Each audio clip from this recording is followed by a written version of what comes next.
एक तरफ जहां रूस यूक्रेन के वॉर के बीच में दुनिया इस वक्त तीसरे विश्व युद्ध के मुहाने पर खड़ी है, तो दूसरी तरफ इजराइल भी चारों तरफ से घिर चुका है। नमस्कार, आप देख रहे हैं न्यूज 18 बिहार झारखंड का डिजिटल प्लेटफॉर्म। मैं हूं शुभम मिश्रा आपके साथ। हर रोज हम अंतर्राष्ट्रीय खबर को लेकर आपके सामने प्रस्तुत होते हैं और नई जानकारी, नई अपडेट आप तक पहुंचाते हैं। और इस वक्त जो खबर हम तक पहुंच रही है वो है इजराइल को लेकर। दरअसल इजराइल इस वक्त चारों तरफ से घिरा हुआ नजर आ रहा है। एक तरफ हूती, दूसरी तरफ हमास और तीसरी तरफ सीरिया ने भी अटैक कर दिया और इजराइल बीच में खड़ा है और ये सोच रहा है, प्लानिंग चल रही है, समझ रहा है कि आखिर कैसे बचा जाए, कैसे अटैक किया जाए। इसी पर आज हम चर्चा करेंगे। हमारे साथ वरिष्ठ सहयोगी नीलेश जी मौजूद हैं, उनसे ही पूरी जानकारी लेते हैं कि इस वक्त क्या स्थिति इजराइल की बनी हुई है और कैसे वो चारों तरफ से घिरा हुआ है। सर, सबसे पहले इस वक्त इजराइल की क्या स्थिति है, इस पर नजर डालेंगे। जी शुभी। इजराइल जो है अभी कई मोर्चों पर संघर्ष कर रहा है। जो ताज़ा खबरें हमारे पास आई है, वहाँ पर गाजा पट्टी में जो है हमास की ओर से जो हमला हुआ है उसमें इजराइल के 3 सैनिक मारे गए हैं, उसमें इजराइल का एक कमांडर भी है। और ये सबसे बड़ा नुकसान माना जा रहा है जब से गाजा पट्टी में हमास और इजराइल के बीच जो जंग चल रही है पिछले 2 साल से, इसमें इजराइल को ये सबसे बड़ा नुकसान माना जा रहा है। हमास ने जो ताज़ा हमला किया है उसमें इजराइल के 3 सैनिक मारे गए हैं। इससे इजराइल जो है हिल गया है। एक तो गाजा पट्टी में इजराइल को बहुत बड़ा नुकसान हुआ है, उसी तरफ हूती विद्रोहियों ने भी इजराइल पर अटैक किया है।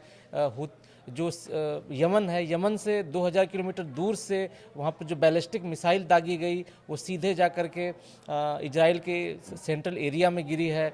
2 दिन पहले भी हूती विद्रोहियों ने वहाँ पर बैलिस्टिक मिसाइल दागी थी। और ये इजराइल का सबसे व्यस्त हवाई अड्डा है, बेन गुरियन हवाई अड्डा, उसको निशाना बनाने की कोशिश की गई थी। निशाना बनाया जी, गया था। कुछ दिन पहले भी निशाना बनाने की कोशिश की गई थी। उस समय बेन गुरियन हवाई अड्डा जो है बहुत बिजी था, बहुत सारे यात्री थे वहाँ पर। और ठीक उसी वक्त यमन की ओर से दागी गई मिसाइल, उस वक्त इसका असर भारत में भी देखा गया था। भारत से भी कई जो विमान वहां जा रहे थे उसको रद्द किया गया था। इस बार भी कुछ ऐसी स्थिति हो सकती है? जब उस समय जब हमला हुआ था तो एयर इंडिया की फ्लाइट वहां इजराइल जा रही थी, लेकिन जैसे ही ये हमला हुआ तो ये एयर इंडिया की फ्लाइट को बीच से ही वापस लौटना पड़ा था। उसी समय कई सारे विदेशी एयरलाइंस ने जो है इजराइल की यात्रा रद्द कर दी थी।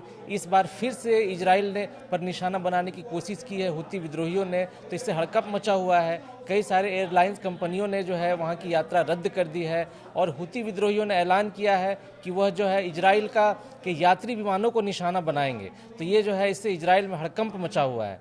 एक तो ये भी है, एक ये दूसरा मोर्चा है इजराइल के लिए। और तीसरा मोर्चा है सीरिया की ओर से जो है एक बार रॉकेट से हमला किया गया और वो इजराइल के जो है बेन गोलन एरिया में जाके गिरा है, गोलान पहाड़ियों के एरिया में जाकर के गिरा है। इससे इजराइल को कोई नुकसान नहीं हुआ है, इजराइल ने ऐसा दावा किया है। लेकिन जो कुछ दिन पहले इजराइल ने सीरिया पर जो हमला किया था उसके जवाब में सीरिया की ओर से ये अटैक किया गया। और ये भी खबर सामने आई है कि जैसे ही सीरिया की ओर से ये फायरिंग हुई तुरंत इजराइल की ओर से भी इसका जवाब दिया गया और सीरिया के कुछ इलाकों में इजराइल की ओर से बमबारी की गई। यानी कि इजराइल जो अभी फिलहाल चारों ओर से घिरा नजर आ रहा है। और ये 3 मोर्चे तो हैं ही, चौथा मोर्चा ईरान का भी है। ईरान की ओर से भी लगातार धमकी दी जा रही है। कहा जा रहा है कि ईरान जो है कुछ दिन के अंदर परमाणु बम तैयार कर लेगा। और ईरान और इजराइल के बीच जो दुश्मनी है वो जग जाहिर है। कैसे दोनों जो है ईरान और इजराइल के बीच जंग छिड़ी हुई है। इसी बीच जैसे ही वो परमाणु बम बना लेगा, ये इजराइल के लिए बड़ा खतरा माना जा रहा है। और कुछ दिन पहले ये रिपोर्ट भी सामने आई थी कि इजराइल जो है ईरान पर हमला करने जा रहा है और अमेरिका की ओर से ये जानकारी सामने आई थी। अब ये क्या होगा ये समझ में नहीं आ रहा है कि वाकई स्थिति काफी गंभीर बनी हुई है और समझ में नहीं आ रहा कि इजराइल इन अलग अलग देशों का मुकाबला कैसे करेगा। हालांकि अभी भी आपने भी जानकारी दी इस पॉडकास्ट से पहले कि इजराइल शांत बैठने वाला देश नहीं है। तो क्या रणनीति बनाई जा सकती है, क्योंकि एक तरफ नहीं हर मोर्चे पर इजराइल घिरा हुआ है, तो कैसे खुद का बचाव कर पाएगा, कैसी तैयारी उससे करनी पड़ेगी, कितनी बड़ी तैयारी कि वो खुद को बचा सके? जी, इजराइल पर जो ऐसा हमला हुआ उसके बाद इजराइल के प्रधानमंत्री बेंजामिन नेतन्याहू ने अधिकारियों के साथ बैठक की, सेना के साथ बैठक की और उसके बाद हमले का जवाबी पलटवार का जो है प्लान तैयार किया गया है।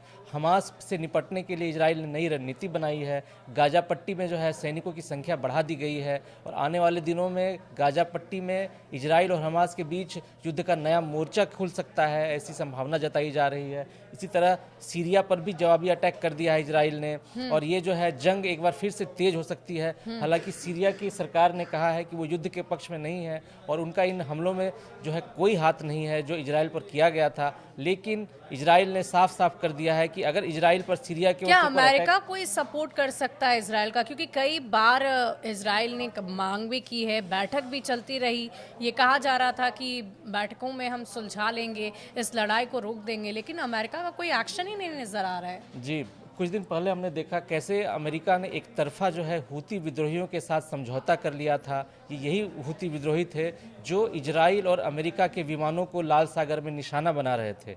लेकिन अमेरिका ने इजराइल को बिना बताए हूती विद्रोहियों के साथ समझौता कर लिया था। अब हूती विद्रोही अमेरिका को छोड़ करके इजराइल के पीछे पड़े हुए हैं। इसी तरह कुछ दिन पहले वाशिंगटन में 2 यहूदी नागरिकों पर की हत्या कर दी गई थी। उस समय भी फिलिस्तीन समर्थकों का हाथ सामने आया था और इसी बीच 2 दिन पहले भी अमेरिका में ही यहूदी नागरिकों को निशाना बनाने की कोशिश की गई थी, वहाँ पर बम फेंके गए थे।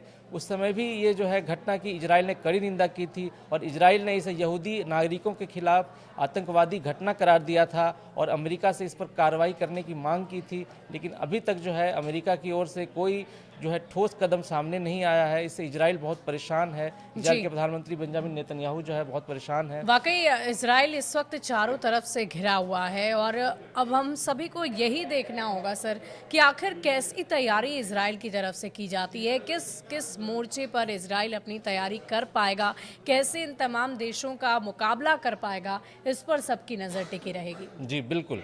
और इजराइल के प्रधानमंत्री जो हैं अपने अंदाज के लिए जाने जाते हैं, वो जवाबी कार्रवाई करने के लिए जाने जाते हैं। इजराइल के सैनिक जिसको IDF कहा जाता है वो भी जो है जोरदार हमला करती है। जो वहाँ पर गाजा पट्टी में जंग छिड़ा हुआ है पिछले 2 साल से, उसमें इजराइल के सैनिक कितने सारे सैनिक मारे जा चुके हैं, कितना नुकसान हुआ है, फिर भी इजराइल की सेना वहाँ डटी हुई है और गाजा पट्टी के 70% एरिया में अभी भी इजराइल की सेना का कब्जा है। और कहा जा रहा है कि हमास ने इजराइल के 58 नागरिकों को जो है बंधक बनाकर रखा है। उसको छुड़ाने के लिए इजराइल की ओर से लगातार वहाँ सर्च ऑपरेशन चल रहा है और हमास भी जो है लगातार कार्रवाई कर रहा है। एक तरफ हमास की ओर से हमला हो रहा है तो एक तरफ दूसरी तरफ हूती विद्रोही भी लगातार इजराइल को निशाना बना रहे हैं। कहा जा रहा है कि हूती विद्रोहियों को ईरान की ओर से सपोर्ट मिल रहा है, ईरान की ओर से बैलिस्टिक मिसाइल दिए जा रहे हैं हूती विद्रोहियों को और उसी बैलिस्टिक मिसाइल के बल पर हूती विद्रोही इजराइल पर लगातार अटैक कर रहे हैं। हालांकि इजराइल ने दावा किया है कि हूती विद्रोहियों के अटैक से उन्हें कोई नुकसान नहीं हुआ है, लेकिन 2 दिन पहले जैसे ही वहाँ पर बैलिस्टिक मिसाइल गिरी थी,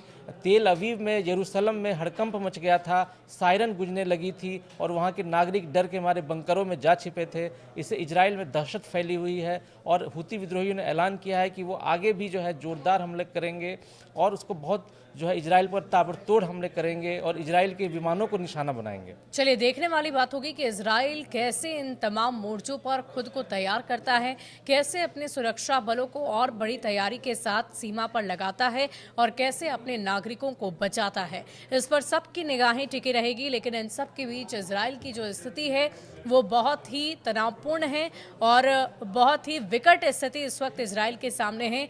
लेकिन हमने आपको पहले ही बताया कि बेंजामिन नेतन्याहू किसी भी तरीके से हर मोर्चे पर सिर्फ और सिर्फ वो आगे बढ़कर लड़ना जानते हैं, डट कर सामना करना जानते हैं और हर अटैक का बखूबी जवाब देना भी जानते हैं। तो जाहिर है इजराइल भी पूरी तैयारी कर रहा है। लेकिन इस वक्त जो स्थिति पूरे विश्व भर में बनी हुई है वो कहीं तीसरे विश्व युद्ध का रूप ना ले ले, ये भी सबके मन में एक बड़ा सवाल हो रहा है। लेकिन इन सब के बीच इजराइल की क्या स्थिति है, इस पर हमने आपको पूरी जानकारी दी।